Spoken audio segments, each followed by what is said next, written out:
Hey, Shaka. All right, how you doing? I'm well, and yourself? Oh, I'm good. Let me adjust my camera and everything. So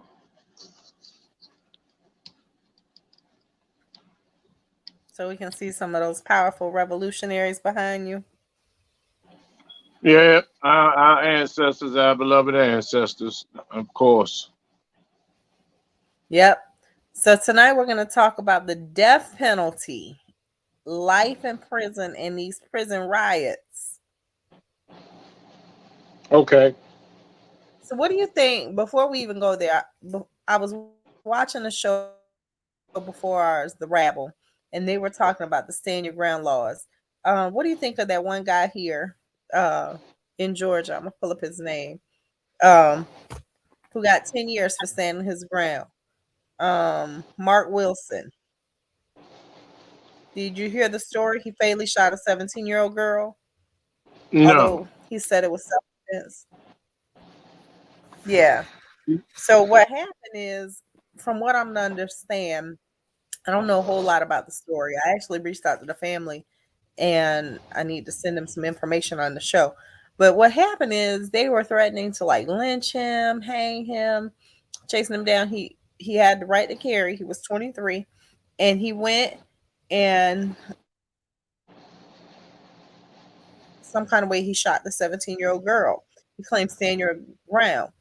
And they sentenced him to 10 years, although they know that it was like a hate crime that infused the him having to stand his ground. Mm. So he ended up getting 10 years, but did somebody lose their life in the process? Yes, the 17-year-old girl. But they were like chasing him down, all of those things. Like it was either he was gonna die or he was gonna shoot somebody. Well, His name is Mark Wilson, Wilson. well, if his life was threatened, he didn't do nothing but defend himself.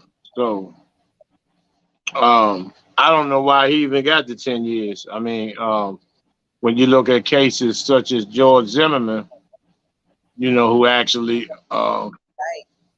cold bloodedly murdered a kid, a Murdered that baby, boy. and he was acquitted of all charges. Nevertheless, it just shows you that, you know, um, these death penalty cases, and as well as just harsh sentences, apply to those who people that look like you and I, primarily and specifically, and those who economically castrated, uh, cannot afford proper legal representation, and um, that are illiterate, lacking vocational and social skills, that are ignorant to the Chaka, are you judicial there? We're lingo. buffering. Oh, is it buffering? It was both of, at least on my end. You were buffering. I was buffering. Oh, it wasn't buffering here. Oh, But nevertheless, is it okay now? yes.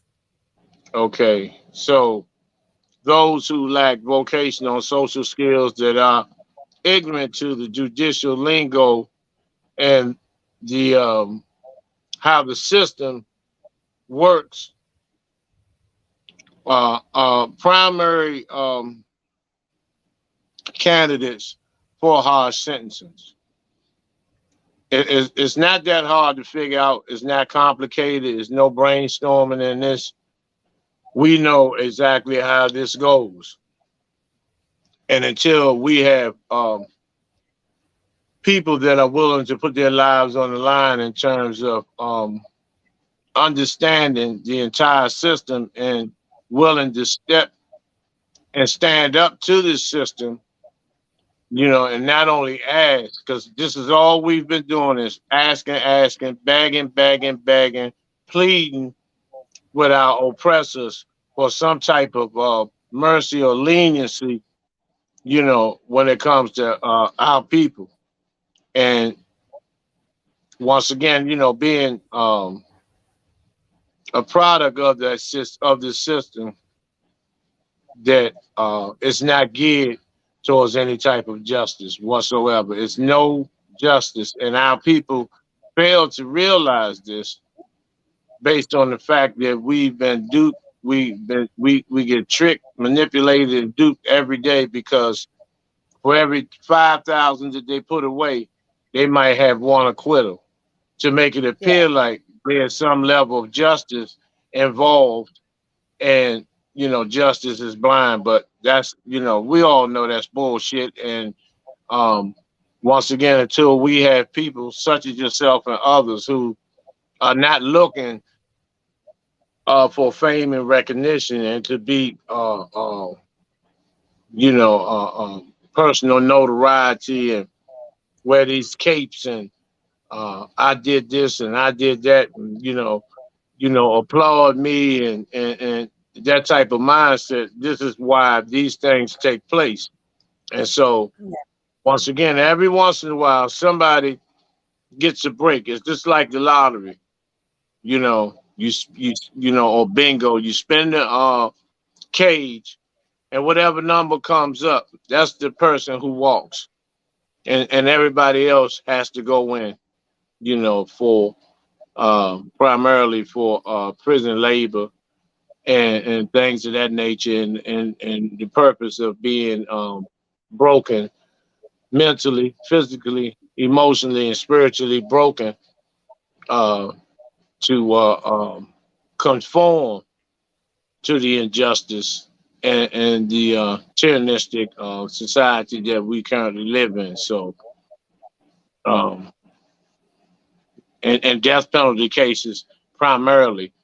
If you look at the statistics, you see it's primarily us on death row, with the exception of others who, such as serial killers, Unabombers, and uh, um, you know, uh, serial pedophiles. The primarily is us on the row awaiting execution, and so But even with that, in my grad school class or in my master's degree program, we were looking at elderly incarcerated, and it looked like from the footage and the lessons that it was a lot of Caucasian, European, white, paler skinned folks. And what was there for me is these are the same people who normally would have been executed, but because they have been in prison for like 60 years, or like they're lifers, but they have like a whole floor for the elderly to discuss their treatment, their conditions, things like that, because they feel after 50 years he should be let out, but they don't look like us. What about these ones sitting in prison innocently after 20 years? They should be let out. After 5 years, as soon as you find out that they're innocent, they should be let out. What about the Lydia Berries of the world that we are discussing before, who's been in prison for 19 years, on a child murder when the forensic pathologist wasn't even certified, and I was fussing in my group of Salvation Army the last 2 days, so my voice I'm kind of shot. But what about Lydia Berry's case, where she got life for something called child murder, and the child was only with her for 10 days. And the person mm, who was looking at the forensics, he had from Mississippi, he reviewed, I want to say it was 75 to 80% of all of the cases that went through Mississippi, he reviewed them on average, and he got paid for this hundreds of thousands of dollars. He didn't have a license before the medical board, and he wasn't certified, and he was at work for years doing 7 times the average number of cases. So what about situations like that when people getting death and they're in prison for 19 years and they still have to go before the appellate board? They got to take it to the Supreme Court. They got to do all of these things to be released when they should just be releasing these people. She had the baby for less than 10 days Yeah, and they were yeah. charged with a lot of abuse. In cases such as those, unfortunately, So I'm just saying, like some of these situations.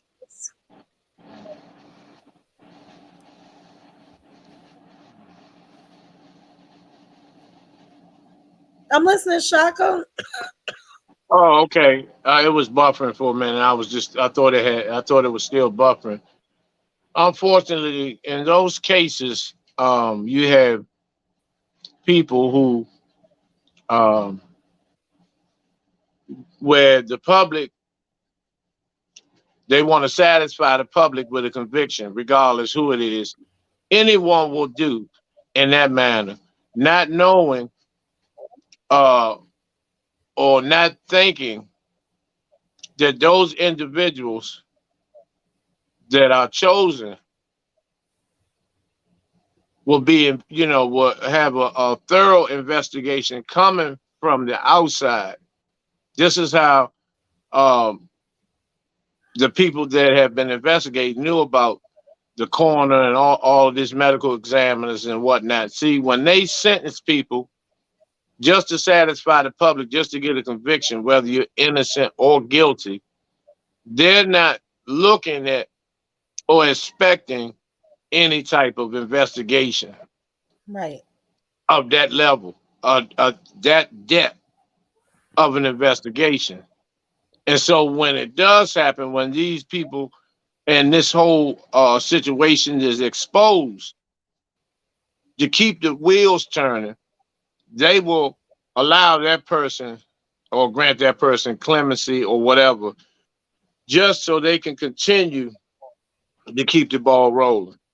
Because they Yep. know before that individual goes to court, they already know that person is innocent, but no alibi, no economic, no economic structure, no money, living below or just on the poverty level, lack of education, no social skills, maybe a prior arrest or two, if any, Yep. qualifies them to be railroaded. That's the qualifications of being railroaded, because they think that the person is indigent, illiterate, and will just go and lay on death row waiting execution so the public can be satisfied. So, um, you have cases such as those that, are far and few in between. But, when we talk about it on an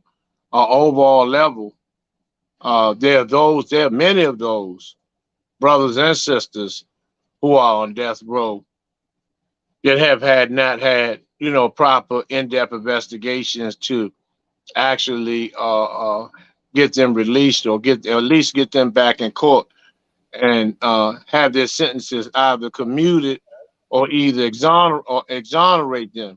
So, this is, once again, it's based on, like I had explained in a few shows back, that when you go to court for anything dealing in a criminal court, they go by education, work history, employment history, bank accounts, assets, family structure, family support, and then they weigh all this out before they even get to the PSI, the pre-sentence investigation, and that determines whether that person is a prime candidate to be placed on a prison farm, and they look at it as an asset to the prison system, opposed to being a liability in society, which is totally unfair, totally inhumane, totally racist, totally discriminatory,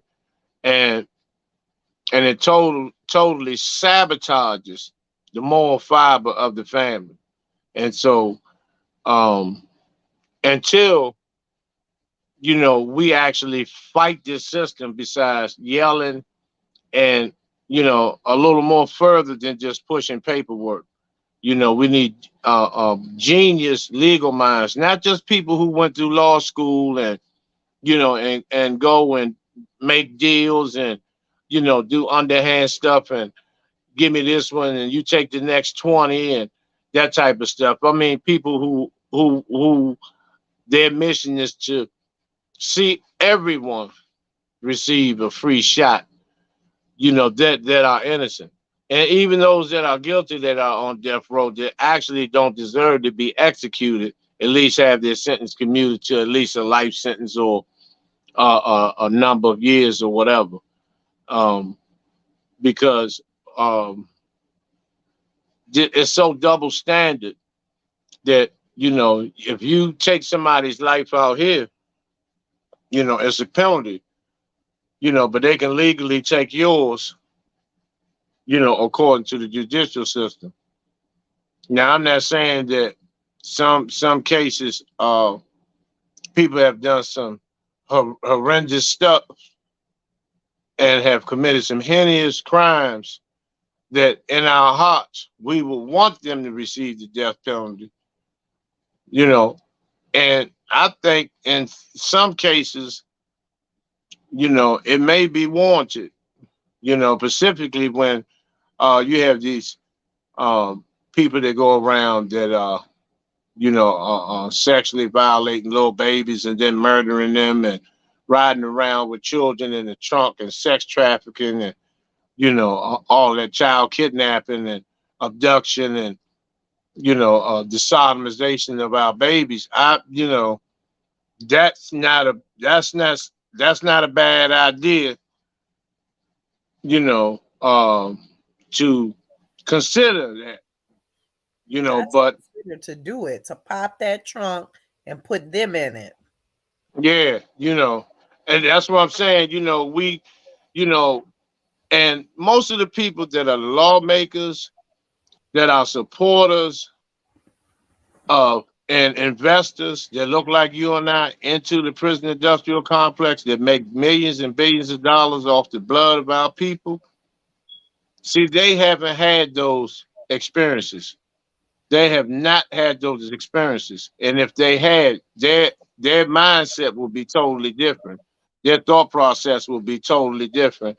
They will have a high level of compassion for wrongfully convicted people, people who have had children snatched and abducted and and murdered, uh, and the culprits walk based on their connection with certain their parents may have ties in the political system, or they may have ties in the entertainment or athletic world where they're almost like given permission to do whatever they want to do because they're the consequences will be slim, if any. So, I'm sitting here thinking about that, and it's one thing to talk about the consequences, but it's another thing to talk about the acts. Like, why is it that if you're brown or black, typically speaking, you commit a crime and it's automatically life or 200 years, like 1,000 years? Like, why even give someone a time of 1,000 years? Like they're gonna live to be it, So Well, like, I guess in case you live to be 1,000. no, they have people that serving sentences, 3,000 year sentences. You know, I know a brother who was serving 1,100 years. You Wow. know, so and they give out that much time. I don't know what the purpose is. Maybe they know something in the next life that we don't know about, which I seriously doubt it. But nevertheless, it's that's a whole different show when we talk about the root cause of it. You Yeah. know, we're just dealing with the effects, and the actions of those, whose agenda and their goals and missions are to, not just annihilate black men of color, black men, period. Yeah. And also separate, the damage that it does to the family and the community, because it separates the wife from the husband. Now I'm speaking on the innocent perspective, someone that is innocent. It separates them. It creates havoc. It even makes the wife and the family wonder if they really done it, if they're really guilty, based on the fact of the pressure of the media, what that individual has to go through, and they could be completely innocent. I've Yeah. seen families be disintegrated, children devastated, children being teased in school about their father being in prison and things of that nature. It completely devastates the entire family. So um, it's this is a very serious issue that needs to be addressed. Not just addressed, it needs to be dealt with to the fullest. We need people that are not going to half step and play and bullshit and compromise and take underhand deals and stuff to give our brothers and sisters false hope, that just one day we'll all be free type mentality, and knowing that person will never come home, knowing that, and it's important that, people like yourself and others who, and when I say others, that's and I mean that like on one hand, because I don't know a whole bunch of people who, fight tooth and nail, who study day and night, uh, unmotively, unmotively, without any hidden agendas or motives and false recognition, that's really for our people, you know. Well, I can say this. I had to learn to be for the people, including our people. And what I mean by that is just because they're brown or black don't mean that they're our people. And I had and that may sound jaded, but it's like here in Atlanta, I promise you, we got these elected officials and we keep putting them in office because they look like us, but they don't have our best interests at heart. They won't indict any police officers, black or white, when they know that they out here killing these black and brown boys and women and torturing and everything, and they won't indict them. And it's a black DA. That's in Clayton County. We got Fannie Willis in Fulton County who won't indict Son Kim over the murder of Jimmy Atchison when the public investigation unit said he murdered that boy and she won't indict. But we hear about Young Thug and all those people being indicted over their rap lyrics, and maybe they killed somebody, maybe they didn't, but they're gangs. Not saying to ease off of them, but she don't have her foot on Donald Trump's neck the same way. And this is a black elected official. Her father was a Black Panther. So it's like the Nellie Halls, the Marvin Arringtons, the Rod Pitts, our commissioners, our city councilmen. Like I rocked with Antonio Brown when he was in office. He ran for mayor, didn't win. Now, where's he at? You know what I'm saying? Like doing community cleanups or some other stuff. But it's like the people who really are for the people, they have a difficult time lasting in office. They have a difficult time getting the public policies passed. And today show, it's about the death penalty and murder and things like that. But the reality of it is the people who sit on death row and who are lifers in prison is because somebody, a county commissioner, a city councilman, a mayor, somebody felt that it was okay for them to go to prison for life. And half the time these days, those somebodies look like us. So I have a hard time being for the people who look like me who are oppressors. Yeah, because and it's the fault of our people, because we go for the hoopla and the trickery every election. We go for them to say we're going to fight this, we're going to do this, and Then once they are in office, the whole agenda change. Well, it doesn't change. They already know the agenda, but their mission is to win the people over and trick them. Yeah. Every term is the same thing.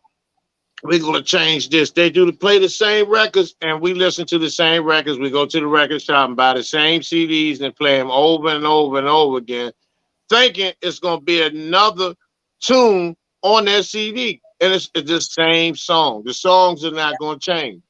You know, this that DA in Atlanta is after, and made it clear she's after rappers. So what? That sounds like something very, very personal, It very, does. very personal. It does. And not conform and see these people that look like us, that do the hoopla and they give out the turkeys and they whop and twerk and they do the Dougie, all in the middle of the streets while they campaigning. People, oh, they down. Oh, she down. Oh, they down. They with us. Oh, we gonna ride this time. And as soon as they park the car in the garage, they close the door and leave. And then we're banging on the door for somebody else. Somebody else look like us. Open the door. There's gonna be changes this time. Yep. While we're cheering, they slam the door, and it's over and over and over again. And we keep buying for a hook, line, and sinker from people that look like us. I could live better and function better and fight more harder if it was somebody that didn't look like me that was pushing this agenda, Yep. because it would give our people something to fight for. But Yeah. long as they look like us, let's increase the food stamps by $10. Give out some Walmart cards. Let them sit on Santa Claus lap. Let's do a Christmas drive. It's the same shit. Yep. Every year, round the clock. Okay, it's time to do the Negro thing. It's Black History Month.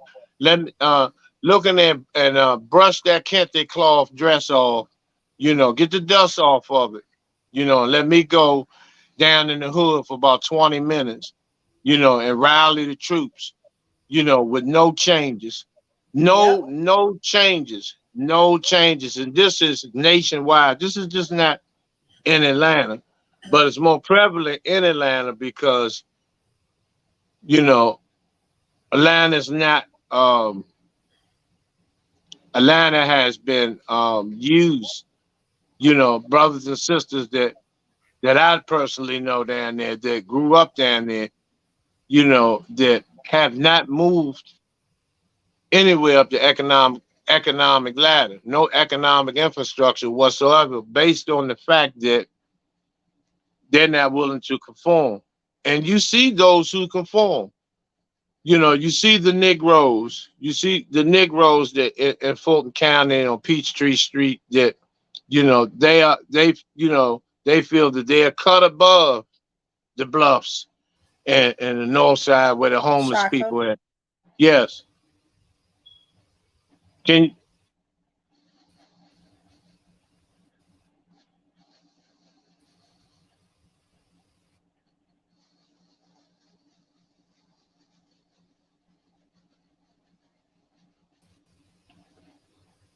Was yours buffering? no. Mine was buffering. Yeah, you went off for a second too. Yeah. So, and I'm drowsy, like I'm not, I hadn't had any wine. My allergies they got me going today. So please excuse me. Okay. I didn't I'm say like anything about barking, that because I already know. throat closing up. I'm out of my singular, Yeah, but I got yeah. my inhaler pump somewhere. Ooh, And um, it's everywhere. And then you have those who get crumbs. Those are the council people. You mm-hmm. know, those are the cracktivists. I call them cracktivists because they're crackhead activists. Because that's based on their behavior. Because they chase crumbs. Like they in the trap house. So Most of they them get them might be to in trap houses. Uh, I said some of them might actually hang out, be in the trap houses, yeah, and you those. know, and those are the ones who get out here and defend tooth and nail for those, who when I say the term gatekeepers, it's those who um protect the system, those who protect the system, those who are paid to protect the system and to ensure that all other people remain in deplorable, poverty situations, not just economically, but judicially. You can be povertized in court because you don't know Yep. what's going on. You don't know any. You don't know the lingo. You don't know the hand gestures. You don't know the sign language. You don't understand.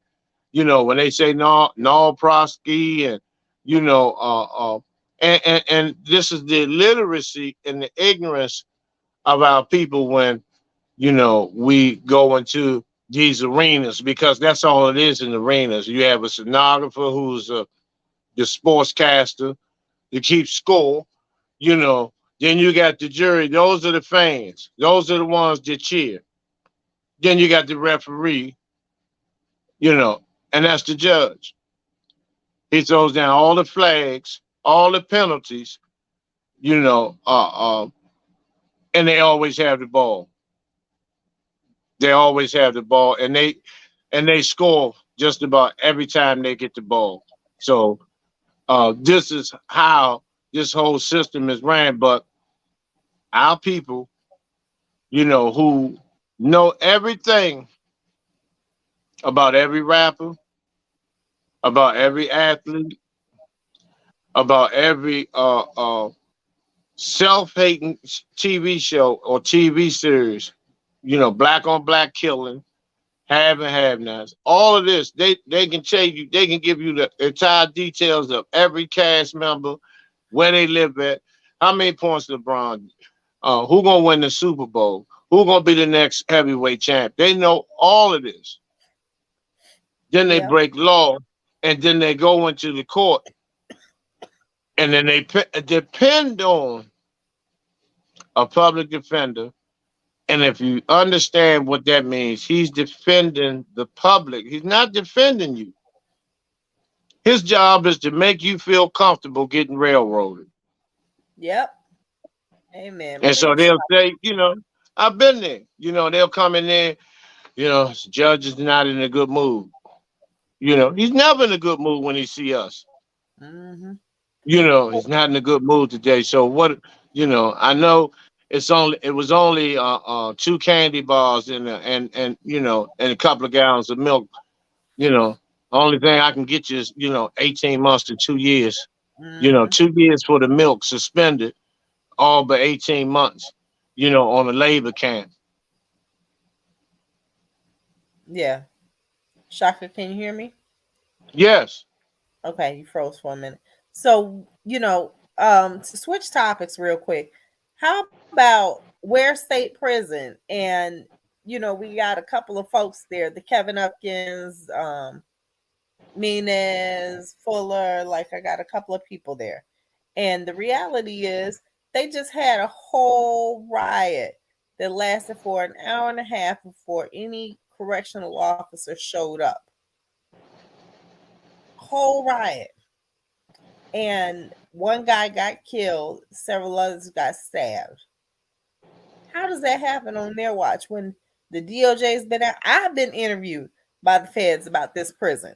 So how is it that we're here when the DOJ's been out at least 4 or 5 times in the last 2 to 3 months? Well, being involved in riots myself and hunger strikes and things of that nature, that they're not concerned about that. What they're concerned about is keeping the prison operating and keeping the media out of it. Keeping the media out. That's the only thing they're worrying about. Because, for one thing, if it's a riot among the inmates, that means a lot of drug activity. That means a lot of cell phones. That means it's a lot of stuff going on and a lot of gambling. A lot of unpaid debts, a lot of visits, a lot of money that's supposed to be put on books that uh, family members fail to do so. That they leave their family members, in the hole, because you got family members that don't even know that they have, that their son is in there, with a fentanyl habit, Mm. Yeah. and so he gets in the hole. It starts with it starts with one or two people. I've seen people get their heads. I mean, where you can actually see uh, the top of their brains bust open over a ramen noodle. One 20-cent ramen noodle. One 20-cent ramen noodle out of Wegmans or what you call Big Lots or what, a 20-cent ramen noodle. And so things like that, and then, you know, um, the homosexual population, which is out of every 100 men, maybe five are engaged in that, you know, that creates havoc too. That creates havoc. And so um, one thing leads to another. The tension is built up. You have people that haven't had a visit, they're frustrated, they need somebody to take it out on. They may have been locked down 2 or 3 days, and everybody's in the mood for killing. And the prison will allow that to happen as long as it's not outside the media. And what they'll do, they'll shake down, take everybody's toys and TVs and take all that stuff away for about 30 days. Everybody will quiet down. Then you get the dorm reps and all this type of stuff to go to the warden, have a sit down. Everything will be back to normal, and the drugs and everything will flow in. And see, this is the thing now. These prisons that they're building these prisons to accommodate brothers and sisters so they can feel comfortable in their captivity. Now, in Yes. Maryland, they can have iPads in Maryland. You know, Wow. you can have an iPad, you can have a PS5, you can have a flat screen TV because you're not going nowhere. See, Maryland, when they put you away, that you're going. Well, that's Because I was just gonna go say ahead. you're also property. You are property. So when they send you there, they license, bond, and insure you. So if you die, your body belongs to the system. Your body doesn't belong to your family. Your family's lucky if they release the body to them for them to bury you properly. But you belong to the system. That's Period. true. That's true because um, they have cemeteries in Maryland on the prison grounds, and it's not just being property. What happens when you meet your demise inside those walls? They actually sell you back to their families. Wow. You can come get them for 2,500. Then you can do what you want with them. Otherwise, we're gonna bury him. Or we're gonna take his body. We're gonna call NIH or we're gonna call the CDC so they can gut him up because he's been lifting weights for the last 15 years. So he got some strong, good lungs, organs, leg muscles, a solid brain. He's got his high school diploma, so he has a thinking brain, and that's what they do. They sell all the body parts and just, throw the skin and bones in the ground and use it as fertilizer. Because if you notice, all prisons have green grass. Wow. I wasn't even thinking about skin and bones creating the green grass. I was thinking about it being used inside of the cosmetic industry for the makeup that we wear, for the collagen that women put in their lips and men these days, for the butt shots, for all of that. that comes from skin and bones as well, Right. and it Depends is on the sweat of the poor. what it depends on which prisons and which states the prisons are in their contract with those companies like Revlon and Walston Purina, um, where some of that stuff is being grinded up in dog. Some of the people being grinded up in dog food. This is why you have these pit bulls that have muscles like men. It's a whole. This is why I'm saying the we are so um, priceless. But it's more money when we're gone.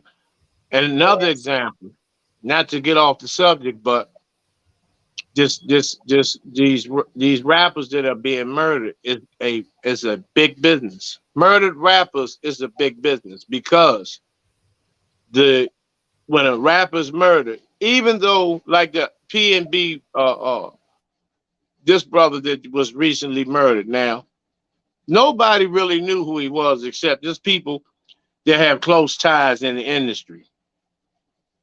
Now, now that the world knows of that name, people want to hear what his music sounds like, what type of person he was, because they've been hearing how good of a person he was. He was a father and this and that.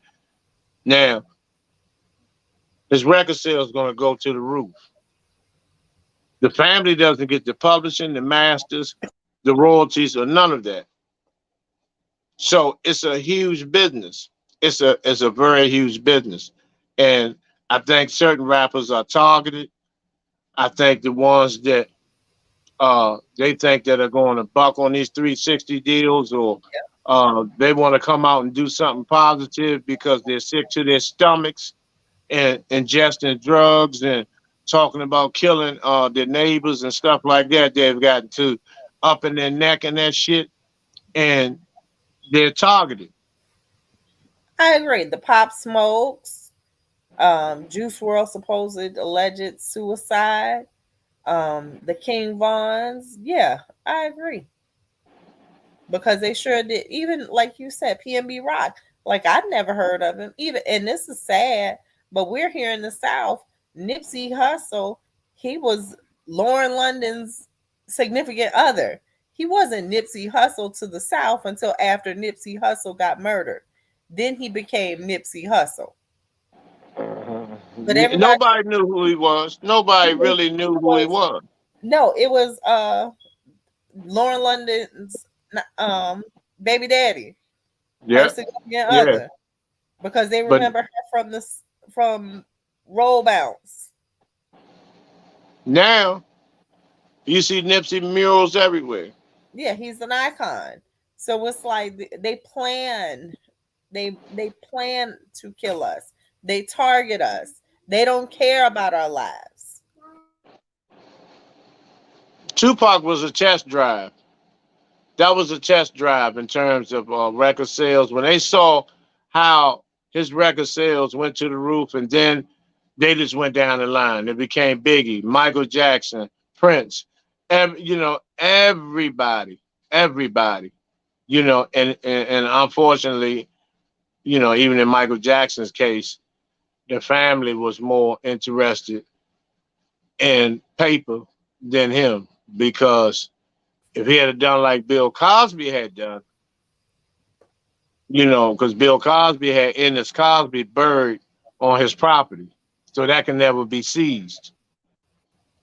If Mhm. Michael Jackson was buried on Neverland, Neverland could never have been seized.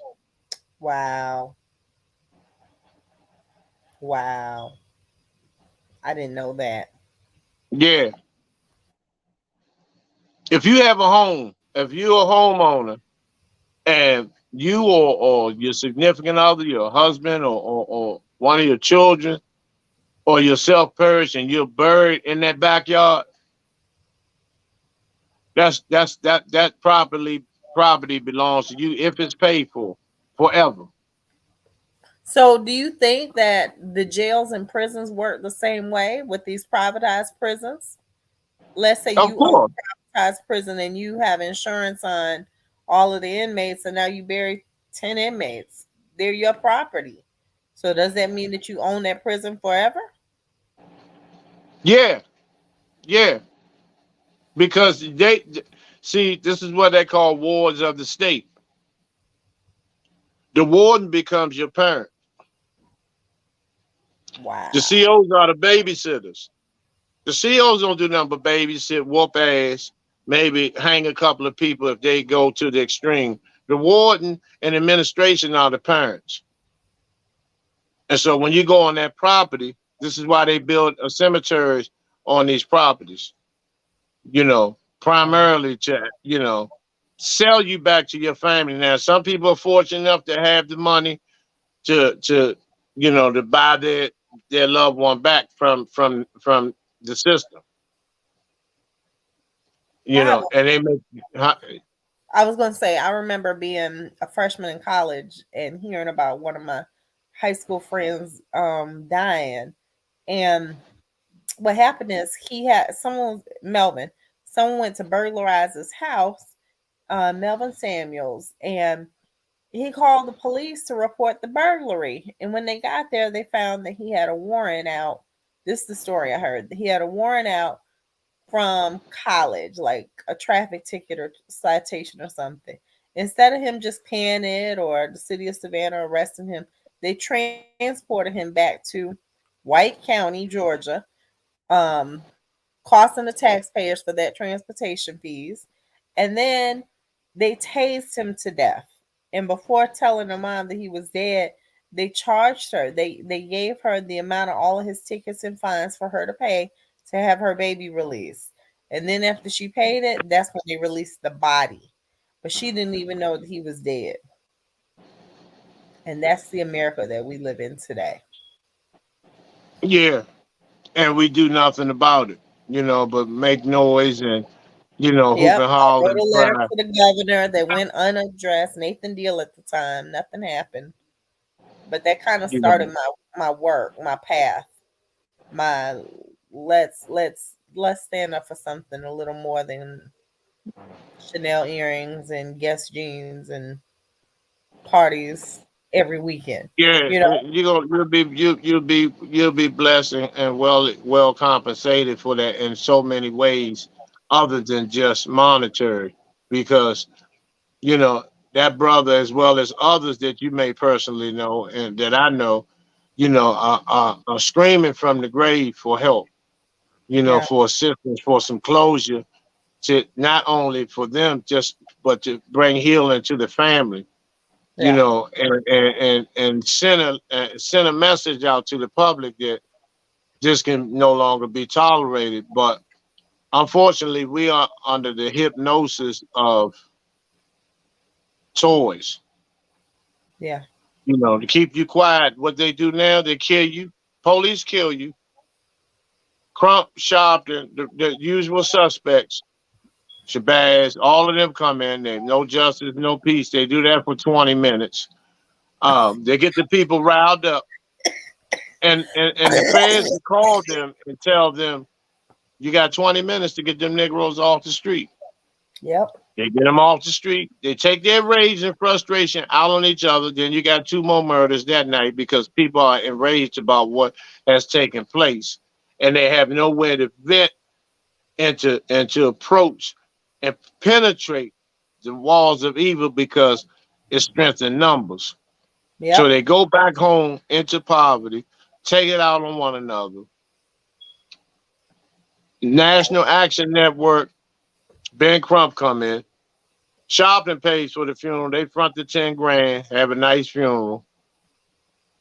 Allow the people 30 seconds to a minute at a press conference. This is why you don't see any family members talking for a long period of time. It's always the people that don't know nothing, never even heard of these people, don't know these people from a can of paint that are the spokespersons. This is why they say the spokespersons. Then they tell them to go home and wait. yep, And they do the Monty Hall. Let's make a deal. Let's give them 4 or 5 million. Make them sign non-disclosure agreements. You don't do any interviews. You don't go do nothing public. You take this money and quietly hush. Yep. Close your mouth. Or we gonna And close it then they for go to the next black person. Who's next? Crump doesn't even take a case under $1 million. you. Wow. Wow. And he went to school with it. He went to school with a Phoenix Shakur, Tupac's mother. Wow. Wow. Well, on that note, Shaka, it's 52 minutes, but I'm going to end about 5 minutes early to go get me some tea and some allergy meds. Okay. That work for Do your you? thing. Of course. So we're gonna finish talking about this a little later. We'll talk about it offline as well. Um, but we gotta keep each one, teach one, stand for something or fall for anything, and stand up for the good fight. Like not just start a good fight, but stand up for the good fight. If you are afraid of rallying or protesting or rioting, um, guess what? Support those who do. Don't sit there and ask us questions, stupid questions like why y'all always out there talking about black stuff. Because we black people. And this is the Right. stuff that impacts us and our generations and our generations and our generations. And if you can understand generational curses and generational poverty, then you can understand generational wealth. And the more knowledge that we give to our children and to our children's children, the more we build on that generational wealth. And that's why they want to oppress us and they want to keep us small minded and ignorant. They want to hide books like Foucault from us, thinking that we're not educated enough to read something beyond, some of this other trash that they put out and call it black literature. So that's my sidebar. I'm about to put the outro on. You got any final words for us, Shaka? No, it's been a good show as always. And peace and blessings to everybody, all of our ancestors, the passing of both of my aunts. I'm going to stand up as always and represent you all and use your energy to continue to fight. And happy belated birthday, General Shaka Sankofa. We didn't get Yes. to honor you and celebrate you last week, but happy belated. Anything else, Shaka Sankofa? No, that'll be all until Okay. until next time, peace and Yeah. blessings. Peace and blessings, and my condolences to your family. Both of those sisters lived miraculous, wonderful lives. Yep. And I'm sure that the AKAs and everyone else that loved them will continue to support the lineage and the legacy of those women. So thank you for sharing that with us. Thank you.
I like that.